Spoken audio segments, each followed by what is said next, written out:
What's up, NIO family? It's Rey-Jay back with another video.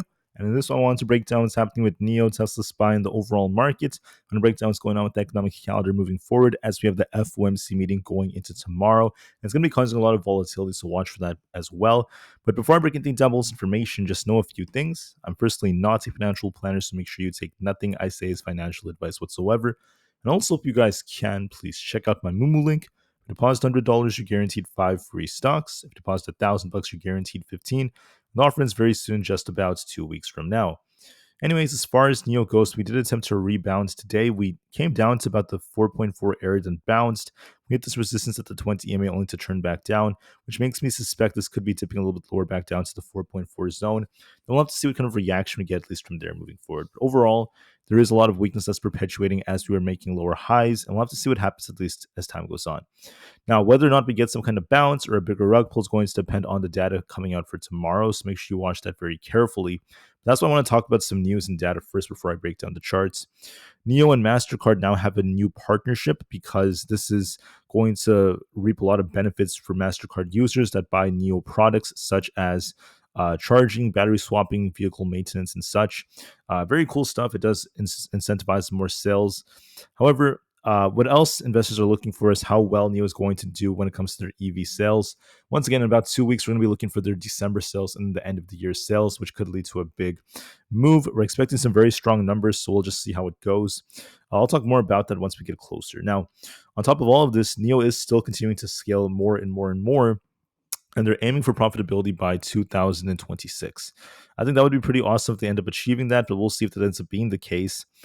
We were expecting that like a lot sooner, like sometime this year, but things do get delayed because of macroeconomic factors and things like that. But hopefully within the next, year and a half, we do end up approaching profitability. Keep in mind, we're basically almost in 2025 already. So it's basically with a little bit over a year from now, they do expect profitability. Hopefully we do achieve that. I think it's going to be very good for the company if they end up doing so. Besides that, Goldman Sachs maintains their seller rating, and there's not really anything that's changing in terms of this data. The price-price ratio is also kind of down right now, and we tend to see more volatility on Wednesdays as we're getting about 55% of the time. Now, NIO saw only about 38 million in volume, so very low volume. There's not really much going on with it as it's kind of stuck. The market as a whole, however, was more red than green as we saw Amazon, Google, and many others like Nvda sell off a bit. Tesla was very resilient, up 3.64%. And whether or not the market bounces now depends on something else. So going into tomorrow, we're most likely going to be very choppy for the first couple of hours of the day. And then once we get the interest rate decision, look for a big move. We are expecting a 25 basis point cut by the Fed. And then we're also going to be looking for the interest rate projections, what we're expecting for the first, second, third years. Then after that, we also have the press conference at 2:30 p.m., which is when we have the big guy, Jerome Powell, giving a speech. Whatever he says could cause some more volatility, so keep that in mind. Now, for FOMC, which is going to be tomorrow, there's about a 95.4% chance we get a 25 basis point cut. We're most likely going to get it, so we'll see if that ends up being the case. And it's going to be very, very important, so make sure you guys pay attention to this. If we get the cuts, there could be a big bounce in the market initially, but whether or not the bounce continues depends on what Jerome Powell says. Now, one thing that's worth mentioning is that inflationary data has shown that all items CPI did increase a little bit. However, when it comes to food and energy, all items without food and energy, so that's like core CPI, that's been a little bit more flat. So we'll see what Powell says about this. Will he cause a rug pull because of this or not? We'll have to wait and see. For other pieces of data, we have some earnings coming out for tomorrow and beyond. We have like General Mills, FedEx on Thursday alongside of BlackBerry and Nike. This is what we're seeing for the earnings calendar, nothing too crazy. So just keep this in mind. You guys can take a screenshot of this if you're interested. And besides that, the market remains neutral. There is still some greed that's present, but none of this really matters until we see what happens with FOMC. So that's all we're essentially waiting for. So what do I think is going to happen to NIO? Look for a small dip tomorrow as we are rejecting off our 20 and 50 EMAs. We might be retesting the 4.4s, and I think we just consolidate for a bit. And then whether or not we get a bounce or a rug pull could depend on the whole market. If Jerome Powell says very optimistic things, we could dip a bit, then bounce and try to get back up to the 4.66 area. If Powell causes the rug pull, we could be dumping a lot more. So we'll see what ends up happening. As far as SPY goes, just know that this has been completely range bound for the last couple of days, going back and forth and back and forth. So We have this critical support at 602 to be watching for. So make sure you guys watch that very carefully just to see if that holds or not. But it's very simple. The way you trade this is very simple. If Jerome Powell speaks and we're losing 602, this could be dumping all the way down to 595. If Jerome Powell causes this to bounce and we break past 608, we're looking for essentially the 612 to 615 area. It could go either way, but I'm seeing a little bit of weakness on the 4 hours. So we'll see if we get some kind of rug pull. There is more bearish volume today. So we'll see. It could go either way, right? I'm going to be very, very open-minded, but there is a risk of downside looking at this chart as we are kind of forming a topping structure possibly. And when Jerome Powell opens his mouth, it's going to cause a big move. So if we lose 602, look for a bigger rug pull. ES has this gap to fill. So will Jerome Powell cause us to fill this gap? Will this drag SPY lower? We'll have to see about that. Or do we get a big bounce? It could go either way. It depends on what Jerome Powell says, but there is a risk of some downside looking at this chart. For Nvda, we're trying to base around this support right here. So we have this very, very nice looking head and shoulders like structure, a left shoulder, a head and a right shoulder. We are trying to hold 130. If Powell gives us the bounce, we're looking for 134. And if he gives us the rug pull, we're looking for a move back down towards 127. It could go either way. So make sure you watch your levels very closely and we'll see what happens.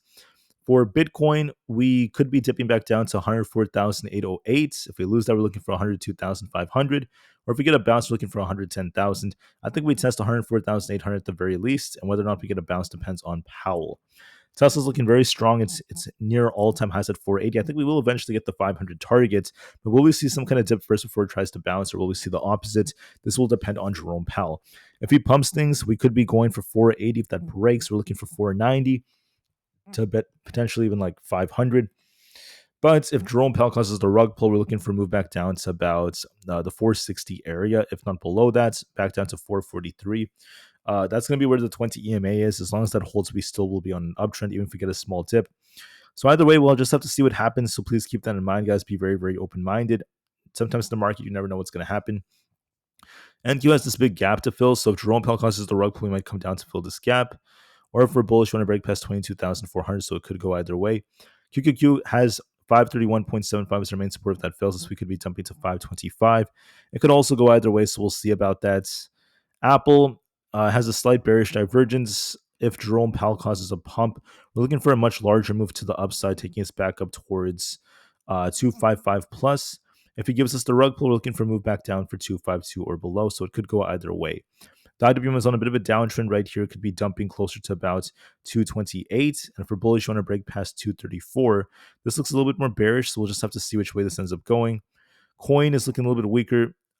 If we get a rug pull, we're looking for essentially 300. If we bounce, we're going to be looking for 325. This is favoring downside, so we'll see how that ends up going. Amazon's looking at 229.25. That fails us. We're going to be dumping all the way down to 225. If we bounce off this, we could be looking for 235. Meta has a weaker structure here. We lost our 20 EMA, so we're looking for 612 to be tested tomorrow.